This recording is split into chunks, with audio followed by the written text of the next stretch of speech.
What's the most universal utterance in languages across the globe? Huh? Correct. Huh? That's right. Huh? Exactly. Because a new study finds that everybody around the world does indeed say, huh? The findings in the journal PLOS One.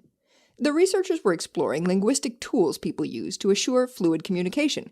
In this case, they were looking for an interjection that signals that a listener missed something, and prompts the speaker to repeat or rephrase the original statement. In other words, something that works like the English word, huh? So they eavesdropped on nearly 200 conversations in 10 different tongues, from Italian to Icelandic, and they found that in language after language, a word that sounds a lot like, huh, gets the job done. For example, it's short and sweet, so it's likely to stop the speaker before the listener gets too lost, and it sounds like a question, so it warrants a response. The sound appears not to be innate. Babies don't use it before they say mama, but most 5-year-olds are masters of huh, no matter where they come from.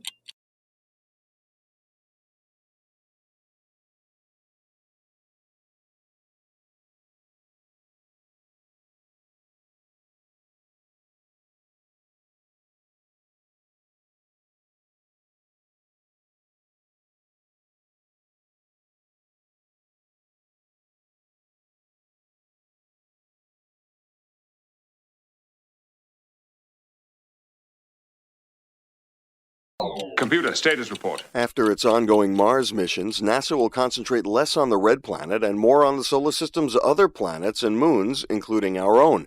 That's what NASA Administrator Mike Griffin told an audience of researchers last week at the 39th Lunar and Planetary Conference in Texas.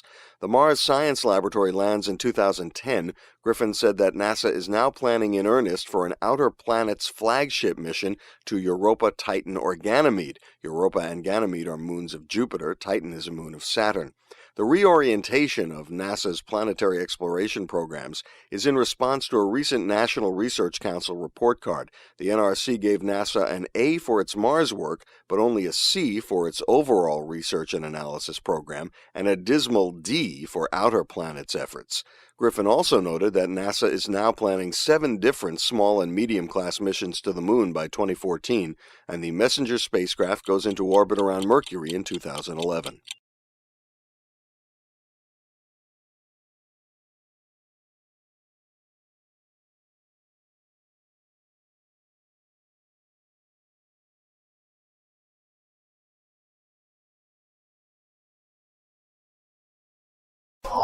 Plants can't choose where their seeds end up. Some float on the wind, others on the water.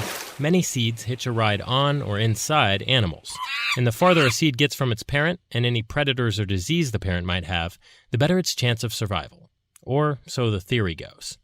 Researchers studied that phenomenon in the South American chili pepper Capsicum chacoense, which relies on birds like flycatchers to spread its seed.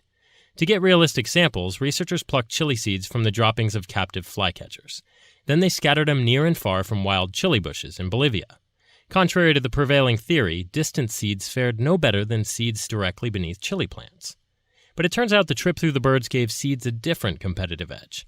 The passage stripped them of predator-attracting chemicals and pathogenic fungi, which quadrupled the seed's survival rate compared to their undigested counterparts. The results appear in the journal Ecology Letters. So even though these chili seeds don't need to go the distance to survive, you might say that a seed in the bird is worth about 4 on the bush.